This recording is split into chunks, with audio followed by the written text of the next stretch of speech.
guys, welcome back to my channel. So first I just want to thank you guys for watching my first video, subscribing, liking, commenting, and then going going to Instagram and DMing me. I read everything and I tried to answer back as much as I possibly could. Your feedback, honestly, it means the world to me, and to know so many people actually went and actually watched it, and see how many of you guys actually shared it. That truly meant a lot. Thank you. So today's video, I had posed a question on my Instagram, and I asked, what is the hardest thing about being young and saved? And what's some of the struggles that, we as young people in the church go through? So I got a lot of responses. Too many to really answer all of them. So this is going to be a two-part video, just so you know. But I just, some of the responses were the same. A lot of people said some of the similar things. So I kind of combined responses, and I'm gonna answer I'm gonna answer as much as I can. I wrote them down, so I'm gonna answer as much as I can in part one, and then do some in part two. If your if your responses or questions don't get responded to, you can DM me, and I probably will revisit something like this later on down the line. But I said I got an overwhelming amount of responses. I didn't think I was gonna get this many, so but I'm gonna do my best. But yeah, so the first one was the lack of having friends because I put Christ above everything, and finding good Christian saved friends. So personally for me, when I really got saved, saved, I didn't I started I don't want to say losing friends, but the people I hung out with originally, we started hanging out less and less and less. And it's not and we don't have beef, we still speak here and there, but I live my life a certain way. I don't do certain things anymore. I don't party, I don't drink, I don't smoke. So it was kind of we didn't have anything really in common anymore. So even though we don't have beef and we're still cool, that when there was no common areas anymore. And it is hard. I don't have a whole bunch of friends, and I think on this walk, on this journey, you're not gonna have a lot of friends. That's just the simple fact of it. But as far as finding good Christian saved friends, I would say find a church. I didn't really start making saved friends until I found a church. And all my friends, we all go to the same church here in Albany. So, and then my best friend goes to my church in Albany as well. So I get it's hard, and it does get lonely sometimes. It's or you want to go do the other things, but if you really think about it, who's having more influence over the other person? So it's if you have a group of friends that are always partying, always drinking, always smoking, and you're the one saved person, it's which side has the most influence? Are they going to listen to you more, or are you going to kind of bend in your beliefs and do what they do? So it's a very tricky thing, and it is hard, but I think, like I said, find a church. And when you find a church and you find young people, it makes it a little easier. But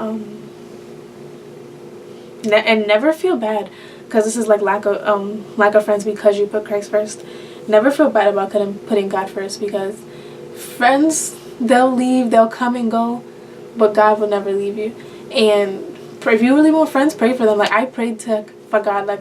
After I stopped hanging out with my usual group, I was God, I really want friends. Send me a good group of friends, and He did. And now I have a group of girls and guys that I hang out with pretty frequently. We talk all the time, and these are my real friends. I go home and I talk about them. They come over here, I go to their place. So excuse me. So yeah, tell God. God knows the desires of your heart. He knows what you want, and He knows what you need too. So yeah. The next one was, I'm trying to find a good order and how to read some of these off, but I didn't write them in order. Dating and finding guys that are willing to hold out. Okay. As far as So for me, like, I'm single and not looking, by the way, but I think as far as a girl wrote this, so from a girl's perspective, finding a guy that will hold out, we don't have to find nobody, we don't have to chase nobody. The Bible says a man who finds a wife, so he will find you. So I feel, keep yourself grounded in God's word and just seek after him, seek after his righteousness, his kingdom, and everything else will follow. Like, that's currently what I'm doing. Like, I'm literally just living my life just to serve God and do everything that he's called me to do and told me to do. And whenever he sends the right guy, he'll tell me that that's the right guy. And it won't be an issue for them to hold out, for them to not have, it won't be an issue for like, oh, like, I won't feel pressured to have sex with them because God sent them. And I feel any man that comes in your life and knows that you're saved and knows that you have a strong relationship with God, but is still tempting you and still pressuring you into sex, God didn't send them. So cut that off, because God's not going to give you somebody that won't wait for you. The next one, realizing everyone's relationship with God isn't like yours. So, like, I'll use my best friend and I for example. Like, there was a point in time I would hear from God all the time. It was like my prayer life was like really strong. I was in my word, confident in what God was saying to me. And she was just like, but God's not saying anything to me. So it was kind of like, okay, like, God, why are you always speaking to Deanna and not speaking to me? But she had to get to a point where it was like, okay, God, like, what you're doing for her is for her. And when it's time for me to really hear from you, I'll hear from you. So I feel you can't compare, because people have different walks in their life with Christ. They're at different stages and everything, and so you can't compare yourself to other people, because comparing yourself to other people and how God speaks to other people and what God does for other people, you're gonna feel miserable. You're gonna feel like God doesn't hear you. You're gonna feel like he's not there, he's not listening, when in actual reality he is. So you just have to remember, like, when it's your time, it's your time. And when it's not, you can't lose faith, you can't doubt. You have to just hold on and wait for God. And when he shows up, he shows up. And his timing is perfect. And I feel a lot of times like we rush God, like, because we want him to answer our way. We want him to do things our way, when his way is the perfect way. So I think it's just a matter of holding on and just trusting and knowing that even though this person may seem like they're further, like, God knows what he's doing in my life. And just because somebody seems like they got it all together, God, is not always the case. Because before I really got saved, my church thought that I was saved and living for God and all of this, my family, but I wasn't. But I put on such a facade that I was. So somebody can look like that, oh, they are so high and mighty and holier than thou, and be the biggest sinners ever. So you don't, comparing yourself is like one of the worst things you can do, I feel like. People judging you for not being perfect. I feel as Christians, I feel the world looks at us as we're supposed to have it all together. We're supposed to have all the answers. And if we don't, it's like, so where's your God then? And I used to struggle with that a lot, because it's like, you know, people are looking at you as the people who are supposed to have it all together because of how we portray ourselves, how the culture of Christianity has portrayed itself. But nobody's perfect. Like, not one single person. There's one person that was perfect, and that was Jesus. So if we ain't Jesus, we ain't perfect. We strive every day to be more like him. But we're not perfect, and we're never going to be perfect. Like, we're going to fall. We're flesh. We're going to fall. We're going to make mistakes. We're going to do things. We're going to mess up.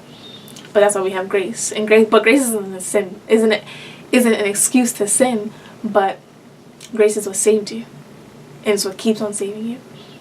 But the pressures of being perfect, I feel like when you are so focused on being perfect is when you stress yourself out to the point where it's like you just fall anyway.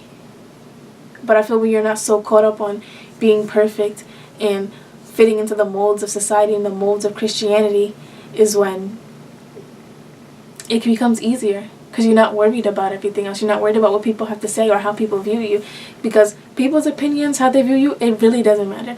The only opinion, the only view that matters is God. And if he's pleased, who cares about being perfect? Who cares about what the person behind you has to say, the person next to you has to say, anybody. It doesn't matter. Discerning when to evangelize and when to leave an inappropriate conversation.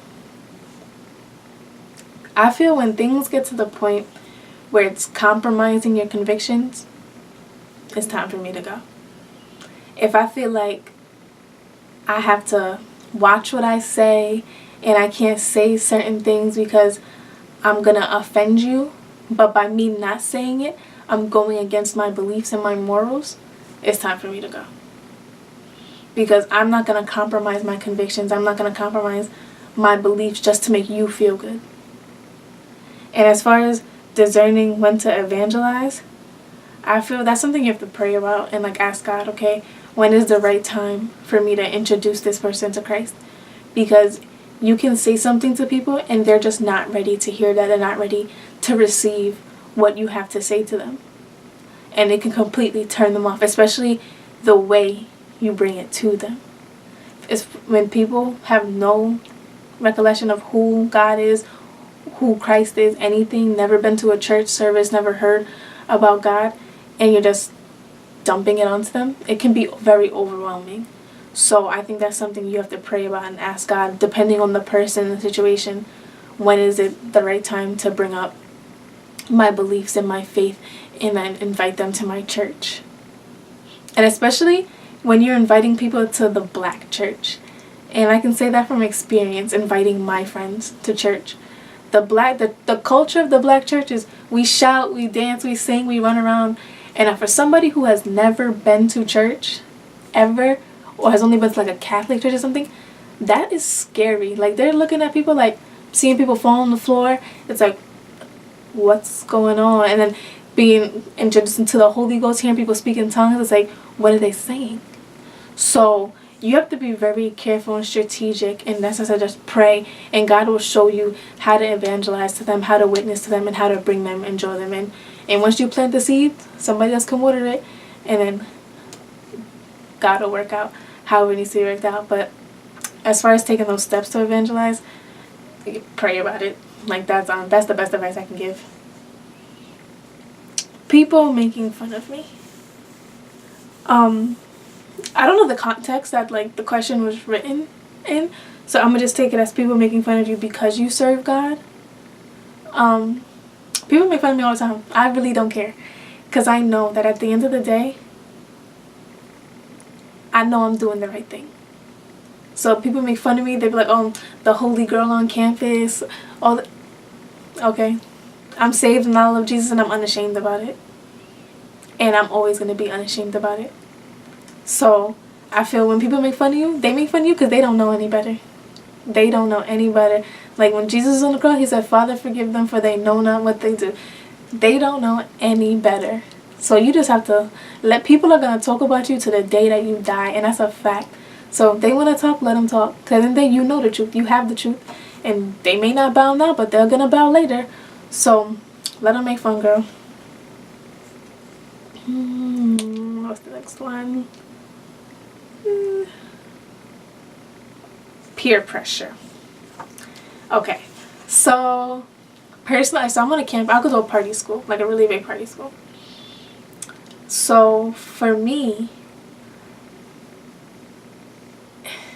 it's not hard for me now, like, but it was before. Like when I first got here, when I first came to school this semester, I was like, oh, maybe I'll go to like the homecoming party or like this party, like a day party, because I just didn't want to be that person that was like the boring girl that just sat in her room all day or like only went to church. But like I said before, it's not worth it. Compromising your convictions is not worth it at all. So when you see your friends going out and doing things and they're like, oh, just do it, like, just come, like, one party won't hurt you, those aren't your real friends. Because if they understand what you believe in and they know why you believe in it, they wouldn't try to make you do something or push something onto you that you know you don't stand for or don't agree with. So those might not be your real friends.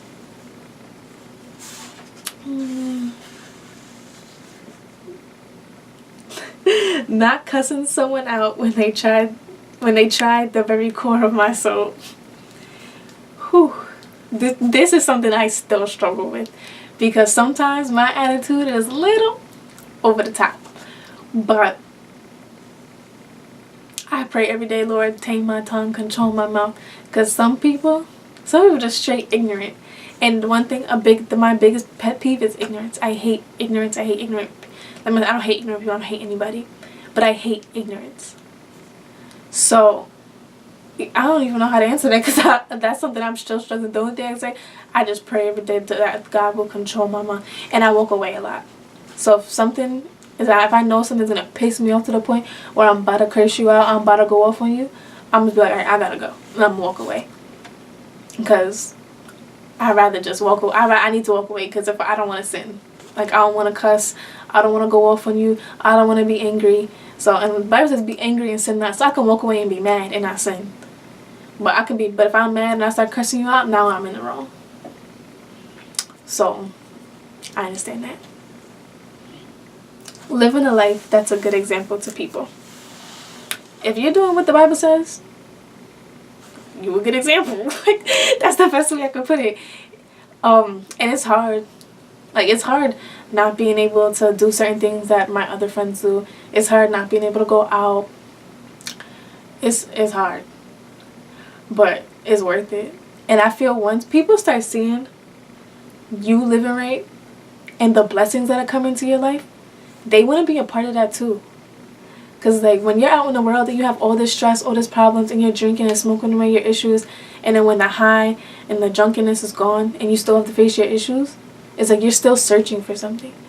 But when you're saved and you don't got to worry about nothing, and God got you, and you're stress-free and happy and glowing, drinking your water and minding your business, that's when people are just like, I want what she got. Like, that's what I want. I want that type of joy. I want that type of happiness.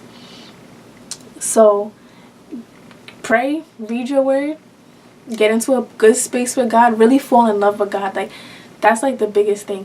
Falling in love with God every day more and more. And then just watch how he transforms you. And then when people start seeing that, that's when they're like, I want what she has. Or he has. Dropping relationships that aren't furthering your relationship with Jesus and dealing with loneliness. Okay. So, there's a difference between being alone and being lonely. Now, a lot of times I'm alone because I don't have like a lot of friends on campus. But I'm not lonely. And I'm single, but I'm not lonely. So, I never necessarily dropped my friends. Like I said, we kind of just grew apart. Like, I'm saved, they're not. I don't party, they do. But I feel like when you have those people around you that are constantly peer pressuring you, that don't respect your beliefs, that don't respect your morals, that don't respect your faith, then they're costing you more than it is to keep them. And eventually, if they're really a real friend that they claim to be, they'll either get with it or not. And if they don't get with the program, then they're not your real friend. And I'm not saying it's like easy to drop people or cut people off, because it isn't. Especially if you've invested time, invested your energy into these relationships. It's not easy to sorry, I'm looking down back at the question to make sure I answer all the parts. It isn't easy, but if you think about it, what's more important? A relationship with Jesus, which is eternal, or a relationship with friends that by next year they can do something, or you can do something that they don't like and not even talk to you anymore. So, and like, people are so flip-floppy. People change with the wind. The wind blow one direction, they somewhere else. But Jesus never changes. So who would you really rather have a relationship with? So if they're costing the relationship with the one person who will never switch up on you, the one person who will never be shady to you, it may hurt, but it ain't gonna hurt forever. This one's deep. Sex before marriage. Whew, is the last one for this part, by the way. Sex before marriage. So, like I said in my intro, I talked about how when you do have sex with a guy or a female, like, it's a spiritual connection. So the things that they're dealing with and you're dealing with become intertwined. So now it's like one big spiritual hot mess. So, and it's not, I'm telling you, lust, temptation, all of that is everywhere. It's everywhere. It's everywhere. It's everywhere. And it's hard. And I feel we're in a generation, in a culture where it's like sex and all these things is so over glamorized. And it's like in your face. And it's like, not, like I said before, it's not a taboo topic anymore. Like it's something that's just thrown out there. And it's like, okay, yeah, have sex with this guy. And this guy tomorrow. And that guy the next day. And it's our bodies. So we're going to do what we want. And like I do believe like it's your body. And all that. But when you're saved, it's a whole different ball game. Like, we're not just thinking of, okay, it's my body, I consented, let's do it. You gotta think of all the spiritual things that come with. And every time you have sex with someone, you're drawing yourself further and further from God. And I feel the weight come when you're waiting for a purpose. Like me, I'm waiting for the man I'm gonna marry, because I want that to be a spiritual connection between the both of us, something beautiful. Like we're coming together, we're joining as one, that God literally put together. So I feel when you're waiting for a purpose, it becomes easier.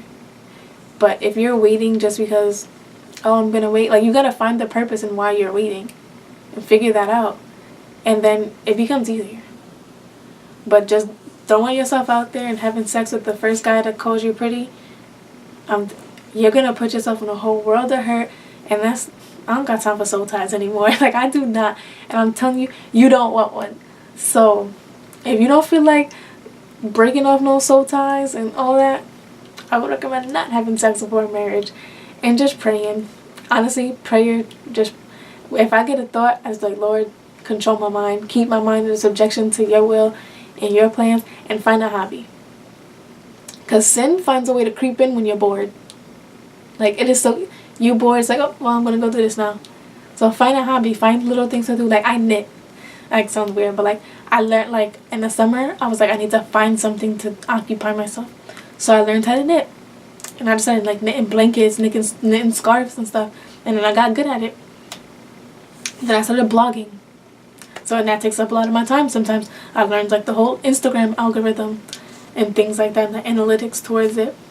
So find a hobby, find something that you like to do. If you like to sing, if you like to write, if you like to dance, like if you like to run. Some people like to exercise. That's not my ministry, but if it's yours, more power to you. Some people like to exercise. So find a hobby. And I feel once you find a hobby, find something that you like to do, the sex and those things won't be on your mind as much, because like you're busy. Right? So that was the last question I'm going to answer for this part. So next week I'm going to upload the part 2 to the rest of the questions, because just as it was a lot, I don't want this video to be too long. I don't want to be like chatting and all that. But I thank you guys for watching. Click the subscribe button below, turn on the post notifications, and I'll see you guys again next Sunday.